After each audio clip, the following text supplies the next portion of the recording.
Hello guys, welcome back to our channel. ఈరోజు నా YouTube journey గురించి మాట్లాడతానండి. ముందుగా నన్ను సబ్స్క్రైబ్ చేసుకున్న ప్రతి ఒక్కరికి కూడా థ్యాంక్ యూ సో మచ్ అండి.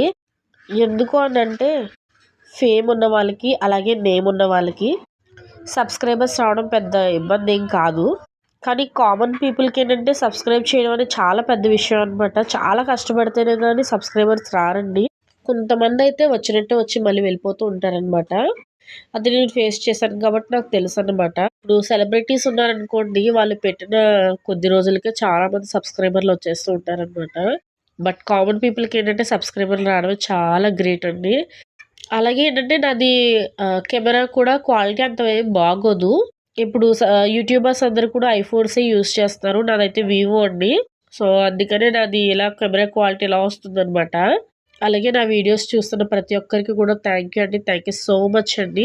ఇలాగే మీరందరూ కూడా నన్ను ఎంకరేజ్ చేస్తారని మనస్ఫూర్తిగా నేను కోరుకుంటున్నానండి. అలాగే ఈరోజు గుత్తొంకాయ కూర వండాననమాట. చాలా అంటే చాలా టేస్టీగా ఉంది. మాకైతే నచ్చిందండి. ఇంట్రెస్ట్ ఉంటే మీరు కూడా ట్రై చేయండి. 3 ఆనియన్స్, ఒక టమాటో, జీలకర్ర, గసగసాలు, ధనియాలు, వేయించిన పల్లీలు, అల్లం వెల్లుల్లి పేస్ట్, లవంగీలు, దాల్చిన చెక్క, అందులోనే రుచికి సరిపడా ఉప్పు, అలాగే కారం, కొద్దిగా పసుపు ఇవన్నీ వేసి బాగా గ్రైండ్ చేసుకోవాలండి. వంకాయలు బాగా క్లీన్ చేసుకోవాలండి, ఎందుకంటే పురుగులు ఉంటాయి కదా. బాగా చూసుకొని కట్ చేసుకోవాలన్నమాట. సో అందులో అదంతా స్టఫింగ్ చేసుకొని ఇలా ఫ్రై చేసుకోవాలండి. అందులోనే మీకు ఇంకోటి చెప్పడం మర్చిపోయాను ఏంటంటే చింతపండు కూడా చిన్నది వేసుకోవాలన్నమాట. చింతపండు కూడా ఉల్లిపాయలతోనే గ్రైండ్ చేసేస్తే సరిపోతుంది. అలా ఇవన్నీ కొంచెం బాగా ఫ్రై అయిన తర్వాత కొద్దిగా వాటర్ వేసుకుంటే గ్రేవీలా వస్తుంది అనమాట. చింతపండు వద్దు అనుకున్న వాళ్ళు స్కిప్ చేసుకోవచ్చండి.